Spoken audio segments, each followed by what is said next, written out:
Hello guys, magandang hapon po sa ating lahat. Welcome po sa aking channel, Juni Moto Vlog. So ngayon guys, simple lang naman po yung pag-uusapan natin. Yung gagawin po natin ngayon guys is mag-install po tayo ng PIA horn dito sa Raider 150 natin. Pero syempre, bago po natin simulan yung topic natin ngayon, gusto ko munang i-shoutout si Bilastawi. Ayan, shoutout. Nahihiya pa. Ayan, kasama natin siya ngayon kasi siya po yung maghahawak ng video sa atin habang ini-install natin yung PIA horn. So ngayon guys, ipakita po natin ngayon yung mga gagamitin natin. So syempre ito, PIA horn. Ayan, nabili ko po ito sa halagang 400 pesos. Sigurado po ako na hindi po ito original kasi kung mapapansin nyo pa lang sa mismong price nya pa lang is nasa 400 pa lang. So kung hindi po ako nakakamali, yung original price na ito, yung mismong legit na PIA horn is nasa 800 ata o mga nasa 1,000. So ito po ay class A lang. So ito naman po ay relay. Yung tawag po dito is horn relay. Nabili ko po ito sa halagang 100 pesos at kasama na po ito yung socket niya. Pero po kung mapapansin nyo po, hindi po kasama dito yung socket kasi tinanggal ko po, hindi ko po ginamit kasi mas gusto ko kasi guys na na yung mismong wire po is nakasolda po dito sa mismong relay niya. Kaya kung mapapansin nyo po is electrical lang po yung ginamit natin. Tapos sayang lang po, hindi ko po naipakita sa inyo, pero nakasolda na po ito dito sa relay natin, yung mismong wire. Yun po yung mas gusto ko kasi para sa akin lang naman to. Yung socket po kasi may times po kasi na na lumuluwag siya, pero yung iba ginagawa nila is kinakabit nila yung socket tapos tinitipan na lang nila, ginagamitan na lang nila ng electrical tape. Pero sa akin po is iba, tinatanggal ko po yung socket nya, tapos yung mismong wire po is sinusulda ko po dito sa mismong relay nya. So dito naman po guys, syempre yung positive wire nya, kung mapapansin nyo, meron po tayong wire dito. Itong wire na to guys, gagamitin po natin to sa sa battery nya. Ito po yung gagamitin natin sa sa source para dito sa horn natin.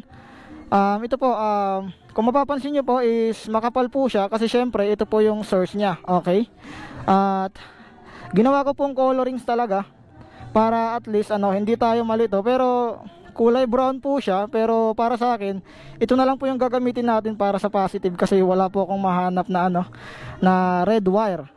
Tsaka kung mapapansin nyo guys, itong wire na to is hindi po ito automotive wire. Okay, itong wire na to is ginagamit to sa mga electrical kasi mas gusto ko makapal yung balat niya, tsaka syempre mas gusto ko na makapal din po yung mismong tanso niya. Okay, para mas maganda o para mas solid talaga yung kuryente na papasok dito sa busina natin. Okay, tapos dito naman po guys, ito po ay kulay itim. Ito po yung gagamitin natin sa sa negative wire nya. Okay, kasi mas gusto ko kasi na na yung mga ground na ginagamit natin dito sa mga PIA horn natin at sa mga mini driving light, yung mga negative parts is mas gusto ko kasi na sa mismong battery siya nakadirect, hindi po siya sa body ground kinakabit. Para sa akin lang naman po yun. Mas gusto ko lang talaga na yung mismong negative na part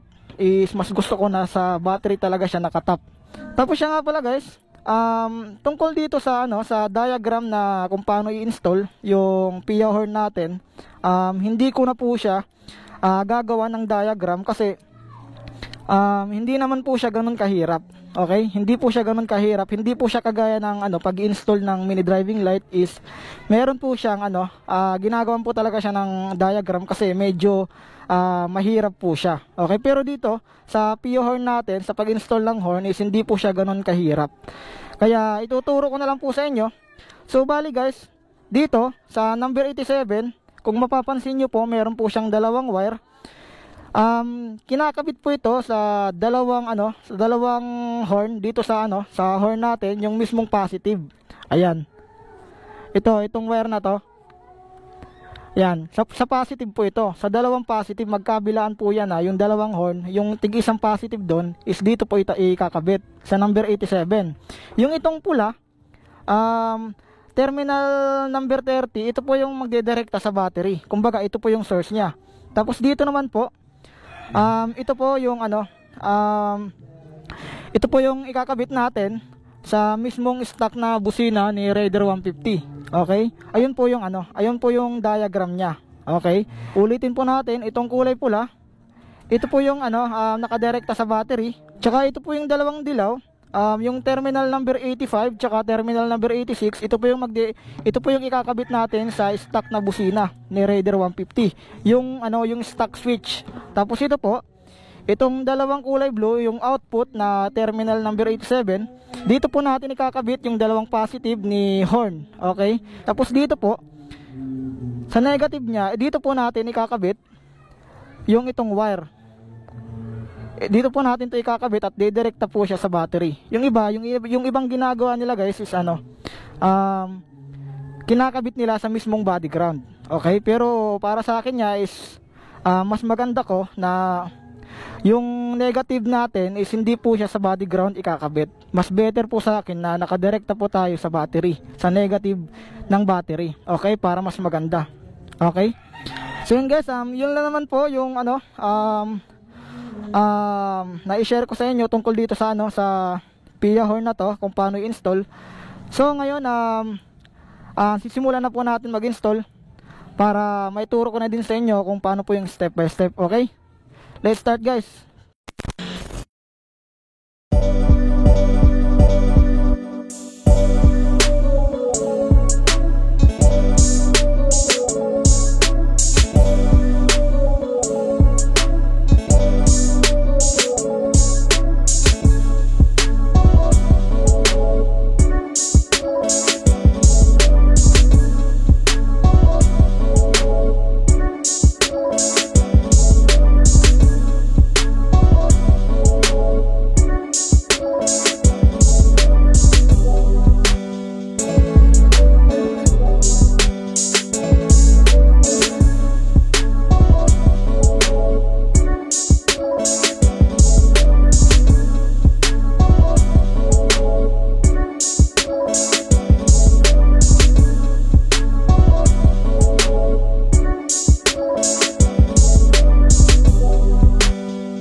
Output na number 87. Itong dalawang to guys, ikakabit natin to sa sa dalawang positive ng ng horn natin.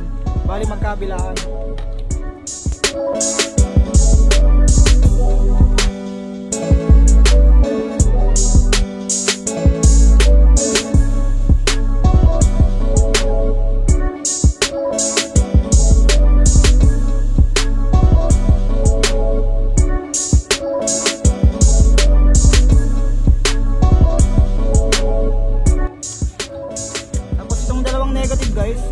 Kakabit natin to sa sa negative wire na nakadirect sa sa negative na nasa battery natin. Okay?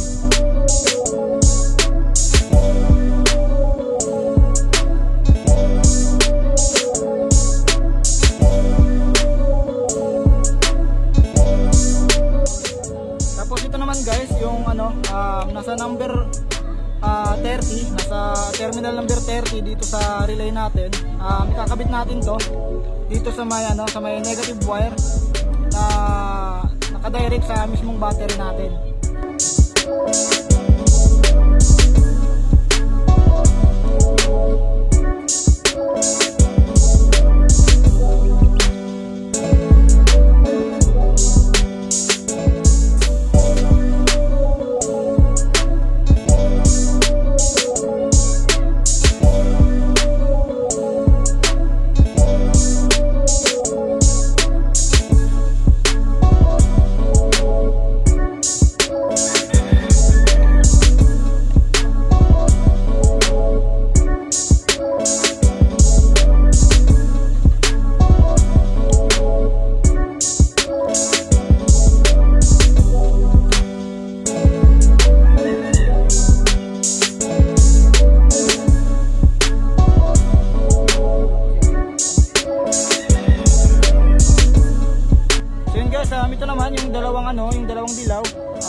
number 86 tsaka number 85 is doon natin to ikakabit sa ano, sa stock na switch ni ano, ni Raider 150.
Dito pala sa ano, sa number 85 tsaka number 86, kahit po magkabaliktad yan, wala pong polarity yan.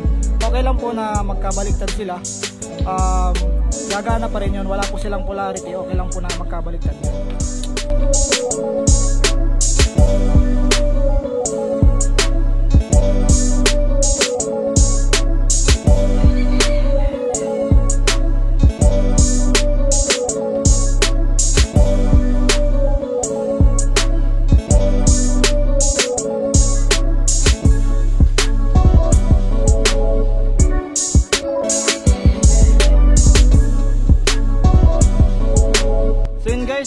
Kung mapapansin nyo, medyo makalat pa po yung wirings natin. Hindi pa po ito yung final. Ngayon, yung gagawin po natin is susubukan po muna natin kung gagana siya. At syempre kung tama po yung pagka-wirings natin, okay? Mamaya na po natin ayusin pag gumana na po siya, okay? Ngayon, i-review po ulit natin yung terminal ng number 86 tsaka number 85. Sa stock po siya na busina. Ito po. Yan. Yung kulay pink. Tapos, ito naman yung number 87. Yung output number 87 is dito po siya sa positive. Sa positive ng busina. Okay. Tapos ito naman po yung terminal na number 30. Nakadirect po yan sa, ano, sa positive na battery natin. Okay. Tapos yung negative naman ni busina, nakadirect po naman siya sa ano, sa negative na battery niya. Okay, ayan. Balik pinalati po namin siya dito sa ilalim. Ganon din po dito sa positive, okay? So ngayon guys, susubukan na natin kung gagana na po siya. At syempre, para malaman po natin kung malakas po yung ano, yung horn na Pia horn po yung brand, okay? Sound check po natin.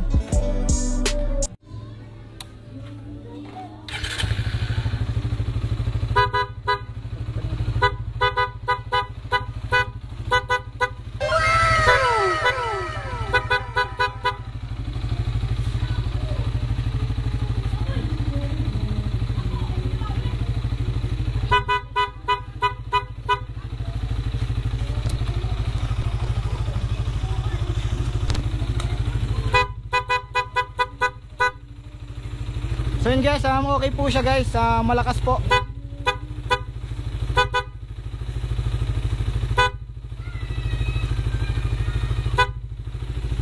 Hindi po ako makapaniwala guys na sa halagang 400 na Pia horn natin, kahit hindi po siya mismo yung original, pero goods na goods po yung sound niya, okay?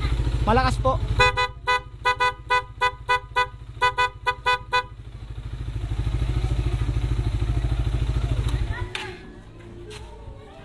So yun guys, dahil nasubukan na po natin yung ano, yung tunog ng Pia horn natin, hindi ko na po ipapakita sa inyo yung kung paano namin to lilinisin. Siguro balikan na lang namin kayo mamaya at syempre ipapakita namin sa inyo kung ano, pagkatapos po namin malinis yung ano, yung mga wirings po ng dito sa Pia horn natin, okay? Balikan po namin kayo guys. Peace. A few moments later.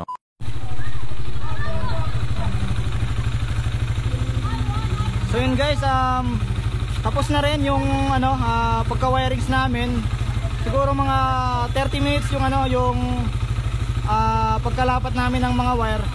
Simple lang naman guys yung ano, yung pagka-wirings namin. Kahit hindi siya ganoon kaganda, at least ano, hindi siya makalat. Okay lang, saktong-sakto lang. So ngayon guys, isa-sound test naman ulit natin para tingnan natin kung ano, okay na okay po yung pagka-wirings natin.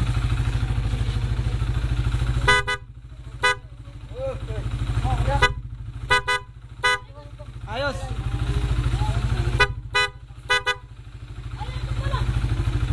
So yun guys, hanggang dito lang muna siguro tatapusin yung video namin. Maraming salamat po sa inyong panonood. At sana meron kayong natutunan sa ano, sa simpleng tutorial ko dito sa ano, sa pag-install ng Pio horn natin. So yun guys, maraming salamat po sa inyong panonood. See you on my next vlog. At ride safe po sa ating lahat. Peace.